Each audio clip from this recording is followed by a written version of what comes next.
بسم اللہ الرحمن الرحیم۔ ہم ایک نوالہ بھی جب منہ میں ڈالتے ہیں تو پھر دانتوں کا رول کیا ہوتا ہے، زبان کا رول کیا ہوتا ہے۔ میں اس پہ ایک اینیمیشن دیکھ رہا تھا کہ جب ہم اپنا نوالہ چبا کے منہ سے آگے گزارتے ہیں تو پھر معاملہ کیا ہوتا ہے۔ وہاں بہت واضح طور پر دو راستے ہیں، ایک وہ راستہ جو ہمارے معدے کو جا رہا ہے اور ایک وہ راستہ جو ہمارے لنگز یعنی پھیپھڑوں کی طرف جا رہا ہے، اور پھیپھڑوں والا راستہ نسبتاً ذرا بڑا ہے۔ لیکن میرے اور آپ کے رب کی نشانیاں جب ہم عقل کی نظر سے بھی دیکھتے ہیں تو ہمیں سمجھ آ جاتی ہے کہ ہمارا اللہ، ہمارا پیارا رب کتنا زیادہ باریکی کے ساتھ ہماری کیئر کرتا ہے۔ میری ایک عزیزہ تھی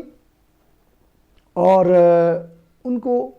سویر کھانسی شروع ہوگی، سویر کھانسی۔ بظاہر انہیں ایسا لگا کہ شاید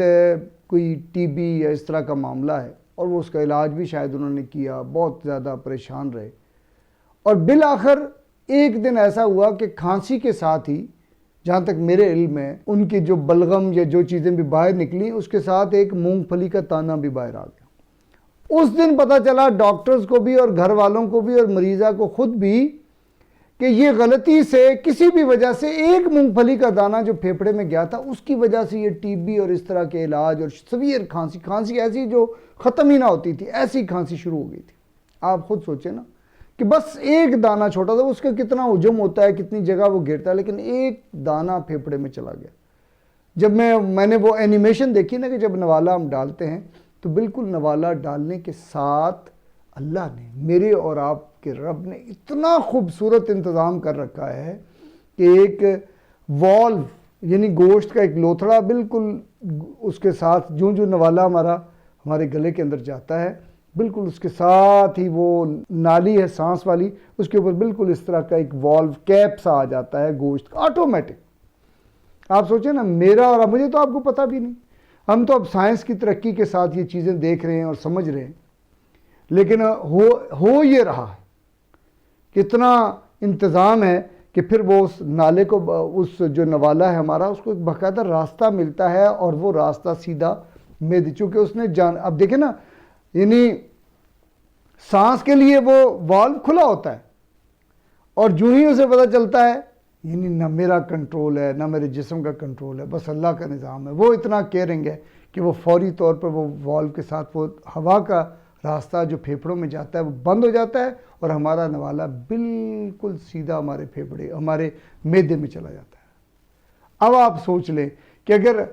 ہر نوالے پہ جو ہماری اتنی کیئر کرتا ہے وہ کتنا محبت کرنے والا رب ہے، اور وہ رب ہے کہ نہیں، وہ اس ایک نوالے سے ہمیں سمجھ آ جاتی ہے بات کہ وہ اتنا کیئرنگ ہے کہ ہمارے ہر نوالے پر ہماری نگرانی کرتا ہے، کہ ادروائز ہم ایک لمحے کے لیے سروائیو نہیں کر سکتے۔ اگر ہمارے نوالے کوئی پھیپھڑے میں جائے، کوئی معدے میں جائے تو رزلٹ کیا ہوگا؟ بس ختم، انسانی زندگی بالکل ختم ہو جائے گی، میں اور آپ زندہ نہیں رہ سکیں گے۔ لیکن وہ ایک نوالے میں میرے اور آپ کی کیئر کرتا ہے، اور میں اور آپ اس کے لیے سوچنے کے لیے اب ہمیں اپنے آپ کو آمادہ کرنا ہے، تیار کرنا ہے۔ یہ میں اس دن سلمان آصف صدیقی صاحب کی بات سن رہا تھا، وہ لیکچر ان کا، وہ بڑی مزے کی بات انہوں نے کی کہ یہ اللہ کو پانے کا عمل یہ ایک دن، ایک لمحے، ایک گھنٹے کا یا ایک سال کا سفر نہیں، یہ مسلسل سفر ہے۔ ہمیں اپنی زندگی کے اندر اس پر مسلسل غور و فکر کرنا ہے، اور ہمیں ہر لمحے اور ہر ہمارے عمل میں، ہر ہمارے کام میں ہمیں ہمارا رب نظر آئے گا، جیسے اس نوالے کے سفر کے ساتھ ہمیں نظر آتا ہے۔ اللہ تعالی ہمیں